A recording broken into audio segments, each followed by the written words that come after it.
Greetings, Earthlings. Welcome to Celestial Compass.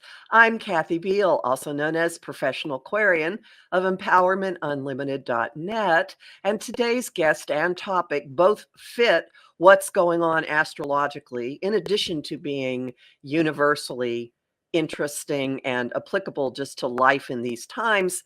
So, let me put it in the setting of what's going on right now. We are at the beginning of March 2025, which is a milestone month. This month puts us through a really unusual blend of energies that I'm describing in two ways. One of them is that we're riding rapids and there's not a guide at the front of the raft. We haven't been down the river before. We're not quite sure where it's going, and we're navigating on instinct and intuition. And there's fire coming up from the water, or you may choose to look at it as a really bizarre, insane adventure amusement park ride taking us down through water. And by the end of the month, the raft is going to morph into a rocket ship.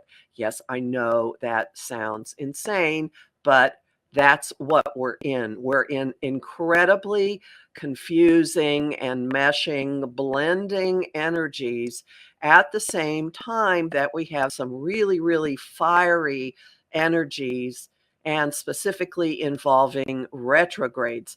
Venus, the planet that rules our social mode, how we get along, women, what we value, is retrograde for the entire month of March into the middle of April.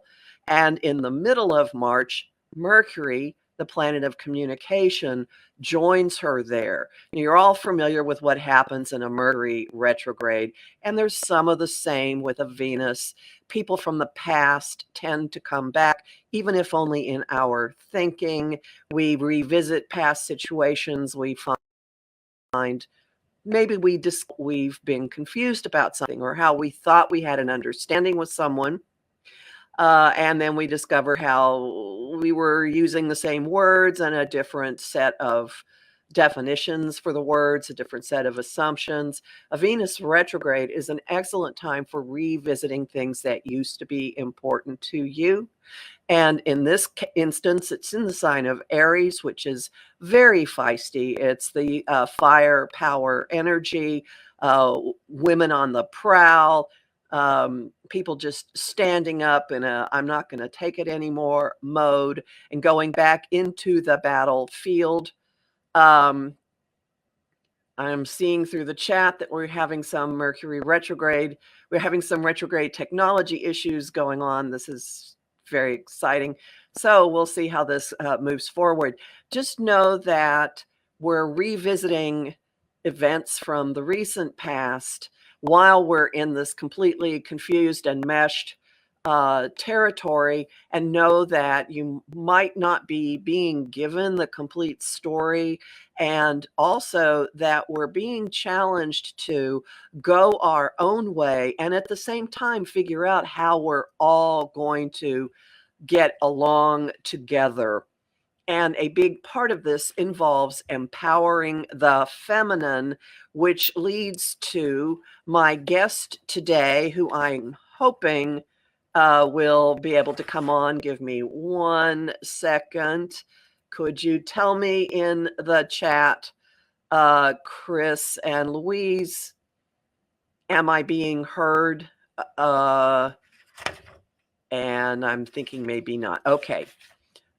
So our guest today is someone who for decades has been empowering women's voices, and her name is Louise Cloutier. She can't hear me at the moment. I'm not sure what to do about this. Hang on. All right. Are you hearing me, Louise? No, I hear you. I hear you just fine. I will continue to introduce you, and then we'll see what happens.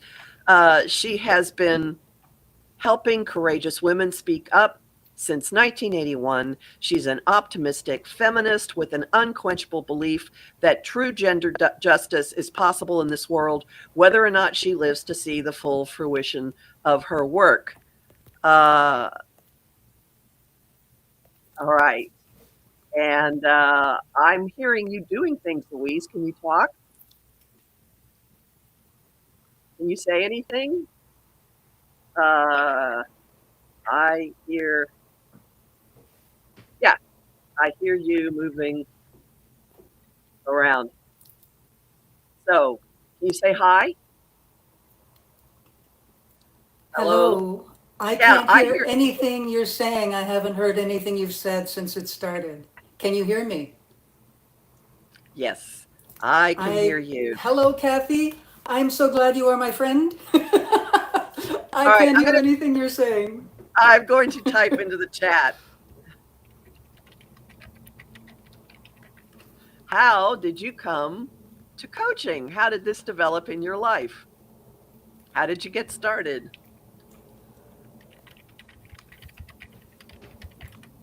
How did you get started coaching? I don't lip read. I don't know what you're No, I've saying. got it in the, I've got it in the chat. In the chat. Look at the chat. How did you come to coaching? No. How did I get started?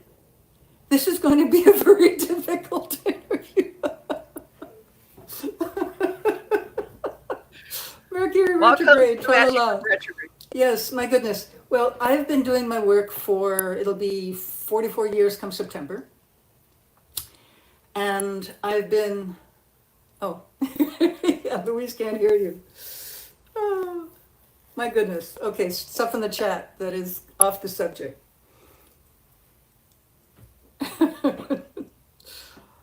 Yeah, yeah, I am a gender justice coach. I'm writing a book on feminist negotiations, and I've been using shamanic tools since the mid 1980s with that. So when somebody has a block, a thing, some part of them that's stuck about an issue, whether it's gender-based trauma, whether it's discrimination, whether it's a personal issue, whether it's a work-based issue, whether it's about politics, I have them sound into the part of the body where that's felt, and that brings up a kind of a waking dream with a symbolism that's straight out of the collective unconscious. It's like a guided shamanic journey. And that might come up in the form of a color or a phrase or a memory or a scene that they are navigating through. And I feel like I'm talking to myself. It's very strange. But anyway, so so I've been thinking actually a lot about where we're at with current politics, about how that can be really triggering for women, for trauma survivors, because the bullying that happens, that we've experienced in so many parts of our lives, actually is being played out on a national scale and an international scale. So it's not just a question of being able to shield from that, but being able to process whatever triggers are come up to the surface about it. And I found that when we're no longer carrying that old, you know, soggy laundry, that it's a whole lot easier to deal with current circumstances. I have a Sounding into question the for you in body. the chat. So, yes, I'm reading it in the chat. When somebody has an issue, whether physical or emotional, it's not as simple as just a heart chakra issue or a throat chakra issue for speech. It can show up in any part of the body. And anybody who does trauma-informed body work knows that, you know, the body holds the score, holds on to issues that can be very, very specific. So if it's like a cave-in, defeated feeling, if it's a I don't have access to feeling powerful in my hands, or mental issues, or jaw anger issues, that can show up in a whole lot of places, and it's not even as simple as like the Louise Hay kind of dictionary of each body part has a meaning.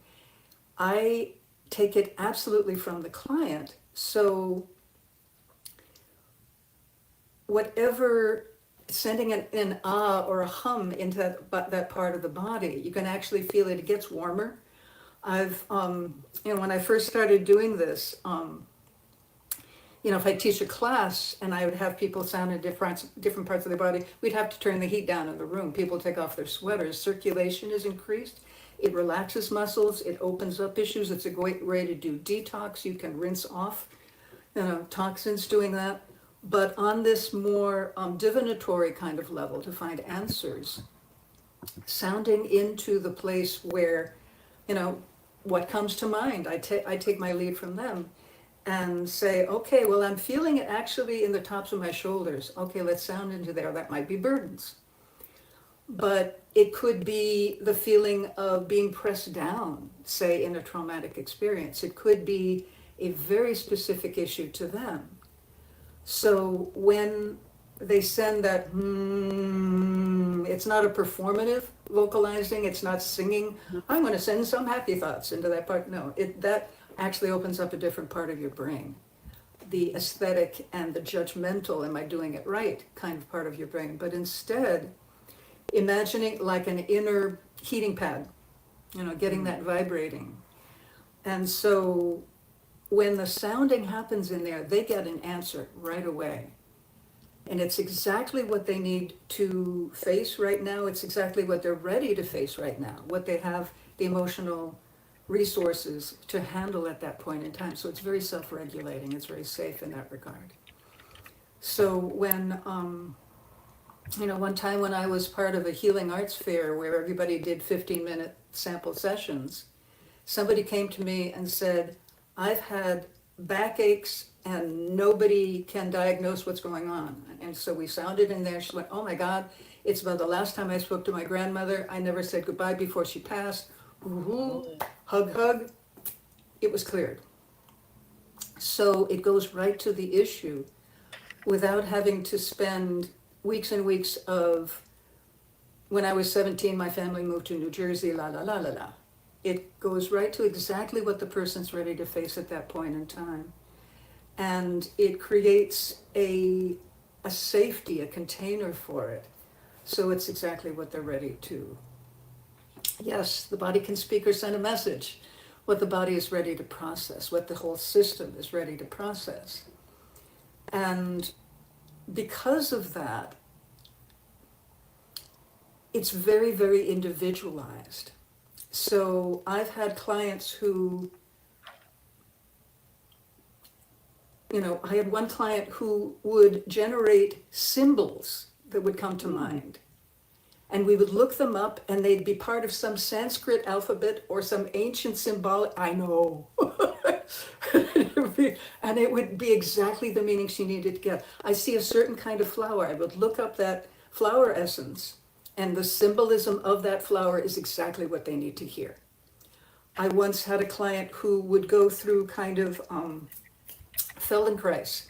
Her shoulder would move a little and her back would need to sink down and her hand needed to turn, and that was exactly what she needed, and it would bring her through whatever realizations, whatever information she needed to hear, whatever healing needed to be done. And the one time somebody sounded into the issue that she presented with, and lo and behold, we saw how she had died in a past life. Oh my. Oh yeah, the past life work comes up a lot, generational trauma, etc. And that happened so soon. I said, well, what are we going to do with the remaining 55 minutes of the session? And I said, how about we rewrite the story of what happened that time? So instead of falling out of the boat and drowning, the townspeople who she hadn't been getting along with showed up, saved her out of the water. She resolved a lot of issues about belonging to community, about feeling like an outcast and not understood. So whatever it is that they need to work on will show up as a narrative or any of those other forms. And it's my job as like a dream interpretation process to help them make sense of it. I have always been interested in symbolism, very much like you are with astrology. Yeah. When I was 12, I'd read everything in my hometown library on mythology. So Jung and all the rest of it is very much, that, and many different forms of Chinese medicine, expressive arts therapy. My bookshelves are very, very packed. That So, and guidance from guides for it. mhm. When I first started doing this, in the middle of a session, I would start to look up and go, "You want me to do what? Really? Okay." Uh-huh. And it would always be exactly right. So I have been working with guides from the beginning, and they continue to be very much a part of my work on multiple levels. Okay, so I have a question in the chat. So, Look how in the does it fit chat. into empowering women's voices? Well, Yeah, yeah, yeah. because CPTSD, long-standing trauma, gets embodied, because normalized social injustice gets embodied, because women don't just have a single bad incident No. in a gender context. They have the surrounding society saying that that's okay. And I call that aftermath trauma. So that damages our sense of safety in the world. It damages our sense of justice. It damages our sense that the structure will hold. So when women deal with these, I'm going to plug this in so the battery doesn't go. When women deal with, my goodness, there's a lag. Okay, I'll just keep going.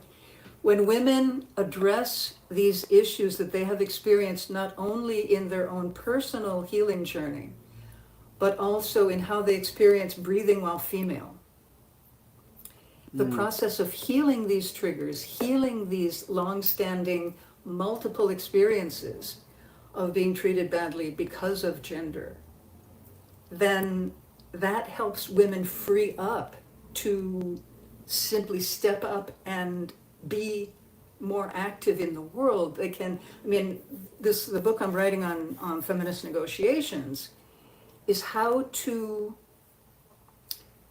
get a raise from a sexist boss, for example, how to get taken seriously in a doctor's office, how to deal with the conversations that can be impeded by sexism and misogyny. And it's not just a question of just do it, the Adidas swoosh. I went through a stack of books on classic negotiation theory, and I added so many annotations that this wouldn't work for women because this is what they should do in that instead. And I realized I'm writing a book because it's an inner issue as well as an outer issue. It's not just about strategy. It's about being able to let go of, say, in salary negotiations, if they think it's not nice to ask for everything they need, then I don't care how many trainings you give them, they'll still ask for less than what they need. So it's healing the previous experiences that have made it difficult for women to get what they deserve.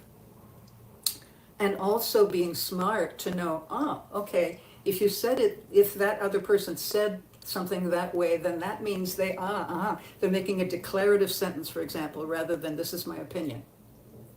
They're jumping to an accusation instead of actually staying on the point. So there's lots of those issues about negotiations that show up a lot between men and women, and that undercut women's capacity to speak up. So I'm looking for another question.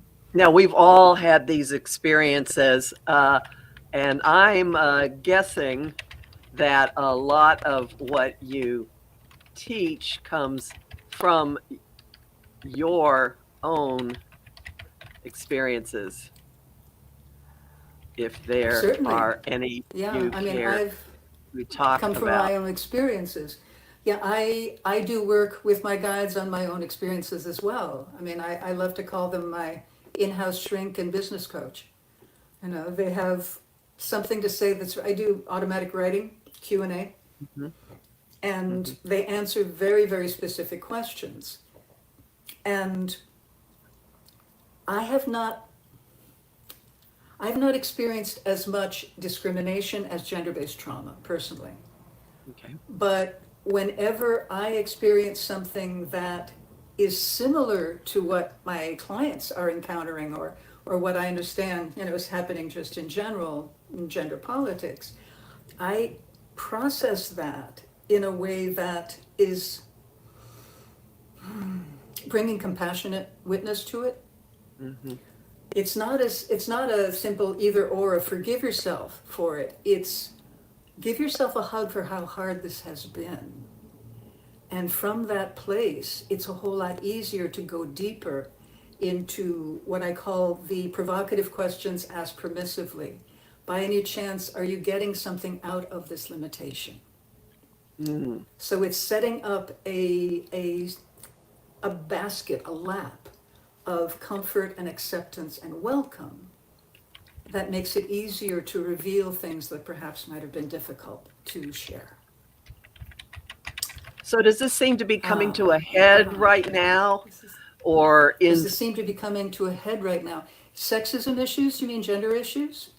yes, I'm gender issues? actually really intrigued with the fact that the current political situation has not dared to go into gender yet. Because the response to the Dobbs decision raised such a massive upsurge of women standing up to speak and saying, no, this is not going to happen. And even since the election was declared, I want to say just declared a certain way, there's been such a, especially among young feminists, such a leap forward of we're not putting up with this anymore. You know, that is really inspiring. The things that I used to have to hammer home, they already get now. Hmm. And it is magnificent to see. So I find it really, really fascinating that they have not poked that bear yet. Maybe that's not the right analogy. What poked the female embodiment of whatever you want to call it. So I think they're staying away from that because the rise of the divine feminine, folks, you know, we will not put up with it anymore. By the way, you said we wouldn't talk about astrology, but I find it really interesting because I just got my progress chart recently.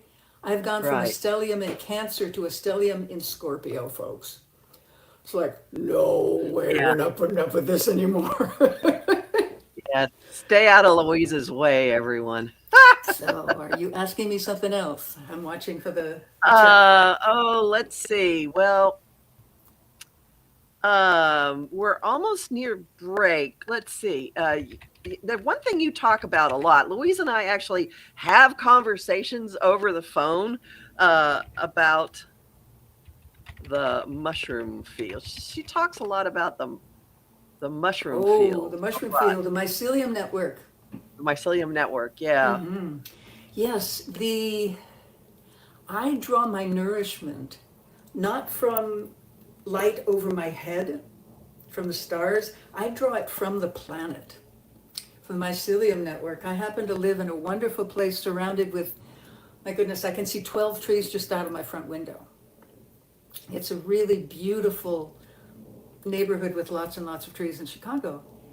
And when I do an inhale of resources, I draw it from the planet.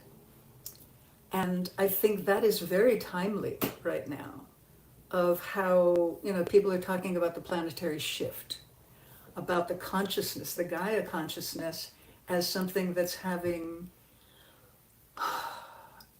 political implications. I mean, certainly the number of countries that are standing up to support Zelensky right now. You know, there is a global expanding web of people who want to see things go better. So rah to that. I mean, the days of American exceptionalism, we're not the only game in town, folks. So Not anymore. I think that's a very good thing. And with that, we're going to take our break, and we'll see what happens with technology. So hang out, guys. We'll be back in a. Welcome back to Celestial Compass. Our guest is Louise Cloutier, who now is off camera. We're having fun with technology. Can you talk, Louise? I'm wondering, can you connect your concept of the mycelium field with what you see happening with women and the feminine right now?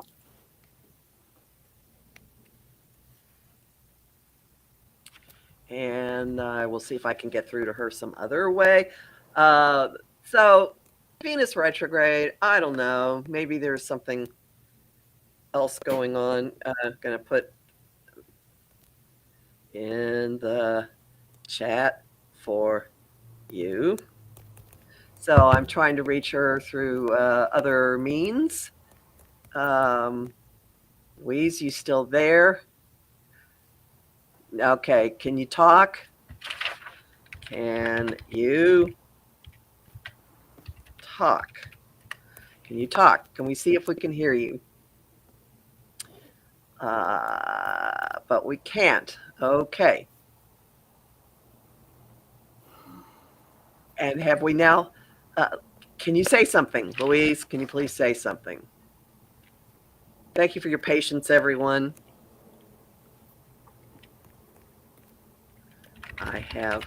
I hear you for you up in the chat.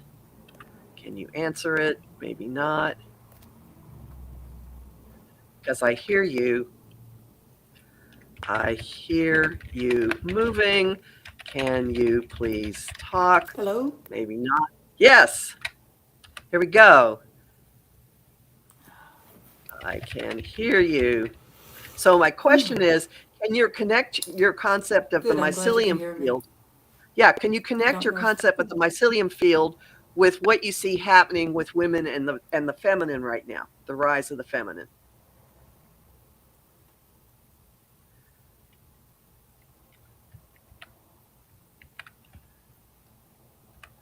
Can you connect the mycelium field concept that we were talking about before the break with what you see happening with women and the feminine right now? Well, people speak of the earth as being feminine, but other than being interested in a collaborative, compassionate social justice approach to politics, I'm not sure that it is feminine specifically. Certainly, as women learn to speak up, the power spreads. I mean, oops, and now the sound is gone.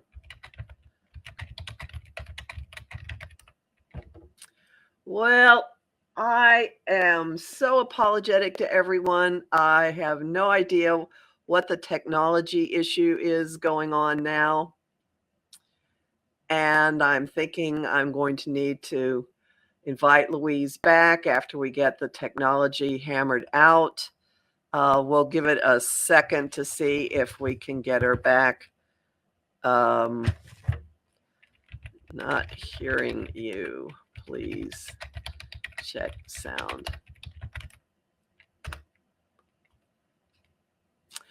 And this is an example. This is like exhibit A for how very strange this month is and is going to be. I think so. I'm now answering questions in the chat. So it's a time when circumstances, circumstances will present themselves one way and there'll be confusion and not really you're not going to really be sure what's going on or why things are the way they are. And we're going very much on instinct. I said there's no guide, and that we're going on intuition and our own instinct. And at this point, navigating the technology issue is a bit of a challenge, since we're doing this through chat while I'm talking with you. No screensaver. All right. No, I'm hearing no sound from her now. Sorry for the dead air. If I could tell you some jokes, I would, but I can't. I'll take this opportunity to let you know that I do have daily forecasts available now for the first time in years, possibly 15. And they're very short. They're less than a minute long. And you can hear them in two places. One of them is at my Patreon, patreon.com/Kathy Beal.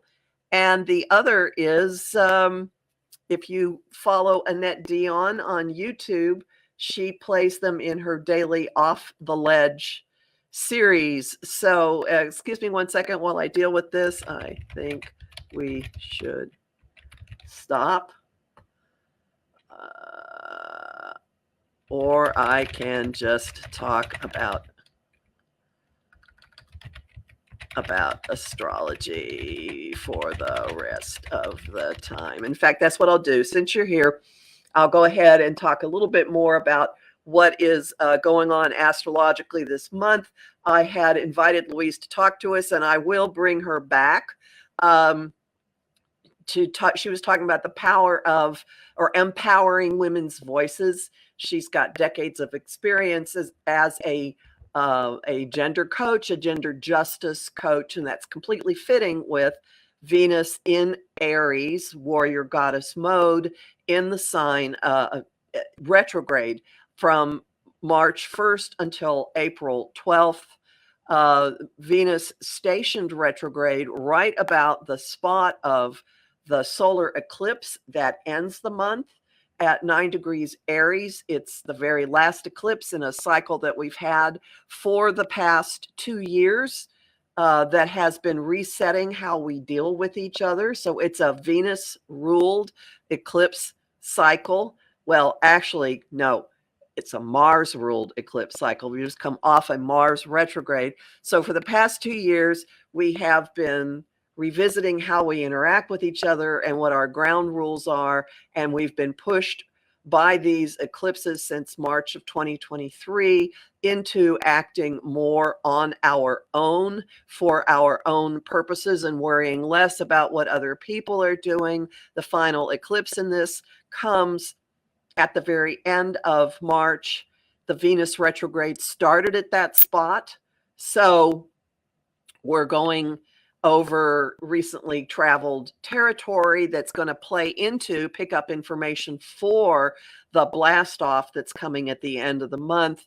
And on March 15th, Mercury stations retrograde at the same spot. So we'll have a Mercury retrograde completely nested within the Venus. This is pretty technical, but if you know what things happen in your life when you're in a Mercury retrograde and technology does whatever it wants. So we've got this double whammy coming for the second half of the month, really putting us through how it's very unpremeditated. It's very intuitive. It's very fast. It's very fiery. It's very feisty. It's hair trigger. You might have experienced yourself being slightly more ready to jump down people's throats the last couple of days. This will intensify in the second half of the month. You might have actually seen some shouting behavior being modeled in the collective as Venus was stationing retrograde.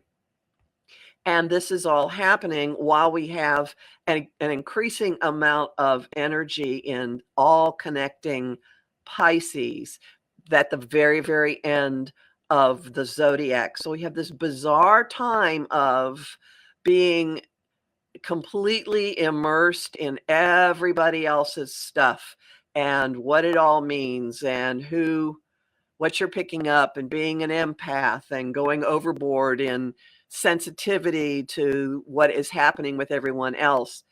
Right as we're coming out of being forced to act for our own reasons, to be self-actualized, to be self-motivated, to not worry so much about what's going on with other people. Well, that cycle is wrapping up while we're going over old territory that plays into those issues.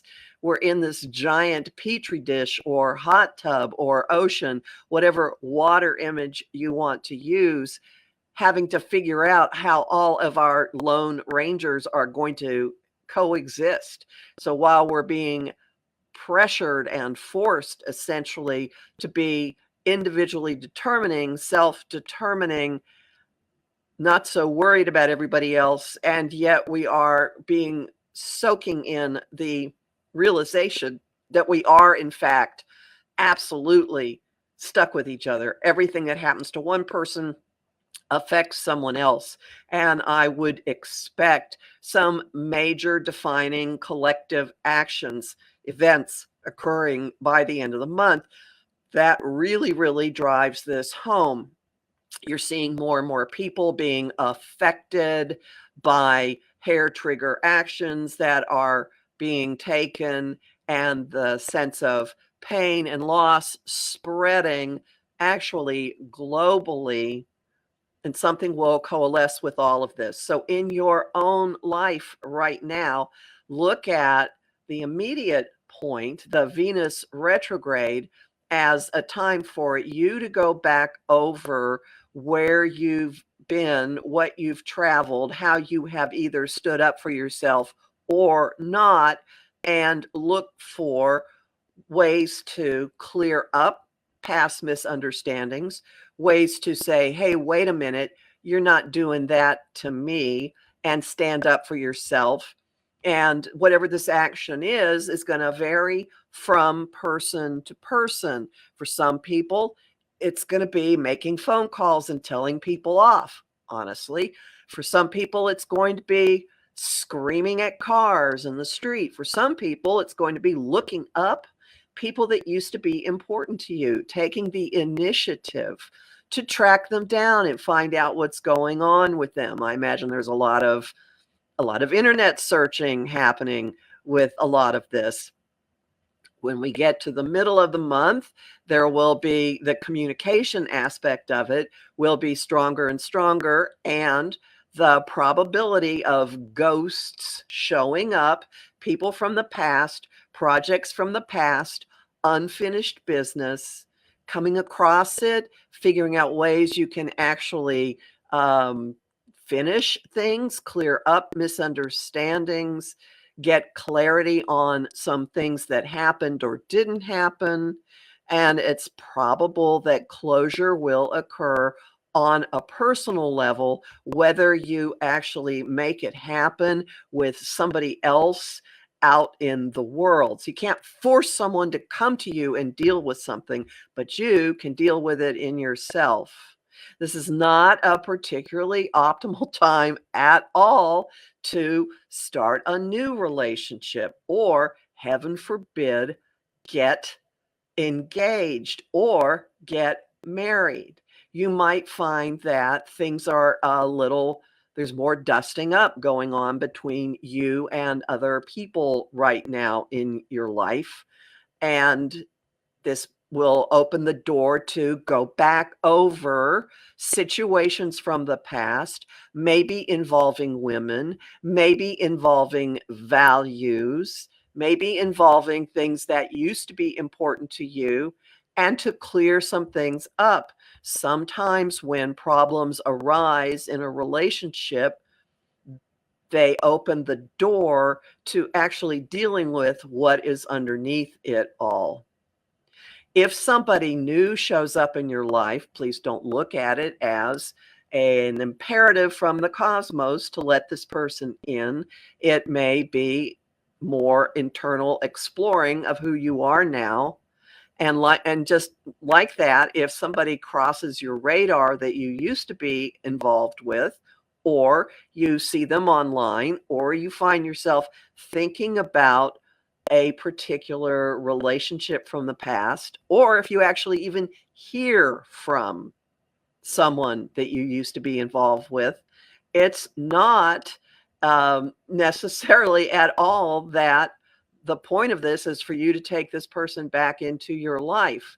The point is to compare who you are now against who you were then and see what is appropriate at this point in your life. And you may figure out that you put up with treatment and situations previously that now there's no way in the world you would accept or even invite in. So that process can bring you closure.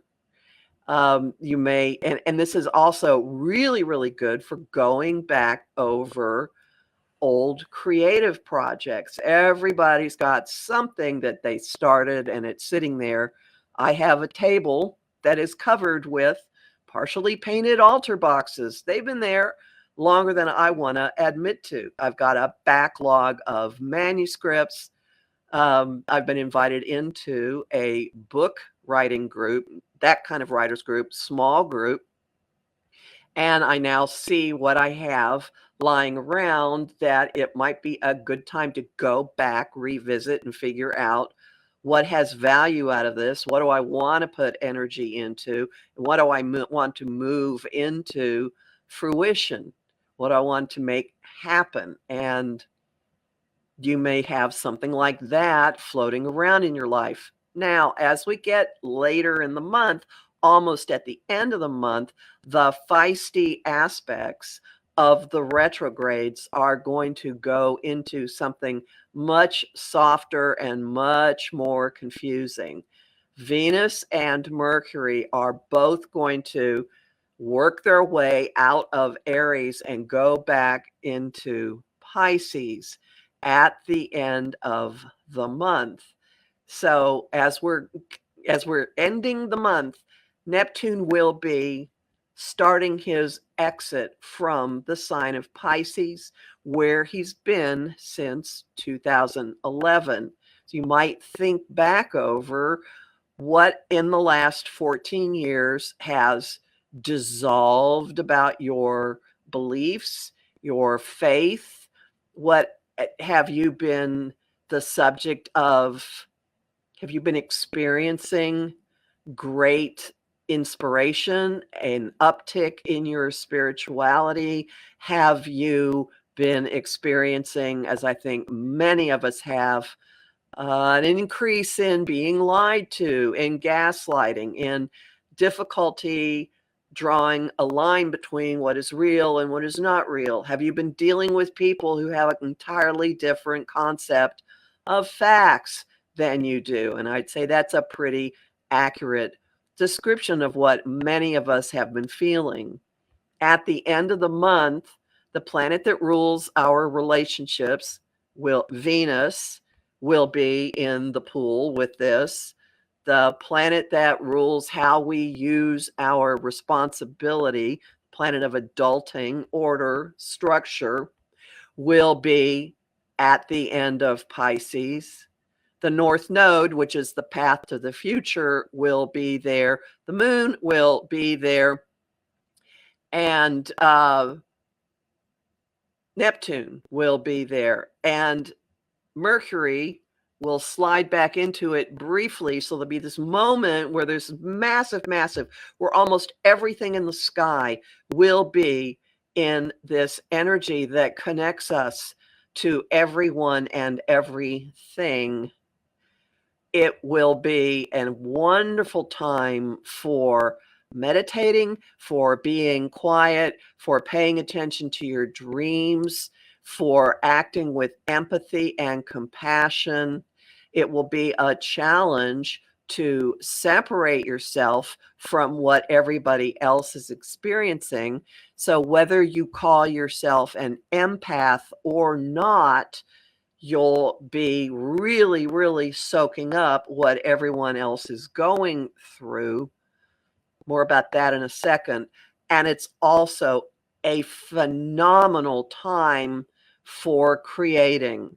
I encourage you at the end of the March just to set some time aside for being still, for doodling, for going for walks and letting your mind go fallow, for napping, for staring at the clouds, for taking long baths if you are a person who likes baths, and see what comes through to you. Venus is going to meet with Neptune. They're both planets of love and inspiration. And then she's going to sit at a spot in the sky for about a week in April that ties back to April of 2022. So there's some homework for you. There was something that happened in April 2022 that seeded, SEEDED, something having to do with absolute creative inspiration just flowing through you. Very nuanced, nothing. It may be that you'll say, I have no idea what this was. But during this period that we're entering into, by the end of the month and early in April, whatever started floating in your subconscious might float up to consciousness, and there might be something you can now do with it. And when I say creative, I want to spend a moment with this. People sometimes say, I'm not creative. I can't draw. I can't blah, blah, blah. Creativity is just taking a notion, taking an idea and doing something with it. Creative might be making up a new dish in the kitchen or putting things together. It might be telling a story to a small child. It might be doodling. It might be taking photographs of something. It might be setting up an atmosphere in your home. So give yourself some downtime at the end of March to just sit with this all connecting energy and see what you feel the impulse is for you to act on it, to do something with it. And I said I would go back to this notion, we're all going to be in everybody else's stuff. So it's really important now more than ever to monitor your intake, to be aware that you are picking up all kinds of who knows what, all kinds of unseen forces from everything around you. And I'm sure you felt good and had a conversation with someone and then suddenly felt awful because you picked something up from them, or you feel fine and you start scrolling through a social media site and then you freak out, or you watch the news and you freak out. The way to deal with this is to periodically step aside, go on an energy diet, recognize that your own energy is a resource and that you have the right to control how you spend it. If you are familiar with the tarot, I encourage you to look at the Four of Pentacles in the tarot as your inspirational image for hanging on to what is yours and mindfully choosing when you're going to spend it. It's also really important to clean your energy out, to clear it out, to dump it, to give people their stuff back, to recharge. I have a free talk, no strings, at my site. If you go to empowermentunlimited.net and go into the shop, there is a free 1-hour talk called Reclaiming Your Energy. And it will not bug you. You just download it. That's it. It is yours. And it talks through a number of techniques for getting yourself back. And if that seems too long and too daunting, if you go to my YouTube channel, professional Aquarian. I have a playlist called Actions You Can Take, and the 2nd through 6th videos are 5 to 8 minutes long with really quickly addressing different things you can do. So I encourage you to look into, even if you say, oh, I always shield, this is extraordinary. People who, in your normal techniques, may not be enough to get through this. So make it a point to step back, give yourself a timeout every now and again, unwind, dump things out, clear, recharge, and that way you'll know what your voice sounds like. That way you'll know when you have the impulse come bubbling up in you, when the fire comes up in you of what it is you want to do on any given day. You'll know that you're operating from your guidance, your own energy, and then you can deal with whatever is going on much, much better. So know that we're all in this ride together. No one's been through it. No one really knows what to do. Take care of yourself first. And if you want detailed information about what's happening, my forecasts for every week, every new and full moon, and every month are at empowermentunlimited.net. They're on the front page. They're also available to my Patreon subscribers, patreon.com/Kathy Beal. They get first access to it. The monthly and the moon casts are at omtimes.com. And I now have very quick daily forecasts that are available at the lowest level at my Patreon, which is the $1 level. So thank you for hanging out. I apologize for this mystery of technology. I will bring Louise back because she has fascinating things to say. I've talked to her about a lot of them over phone calls that did not malfunction. So stay safe, everybody, and stay sane and protect your sanity, protect your energy. And I'll see you again in a couple of weeks.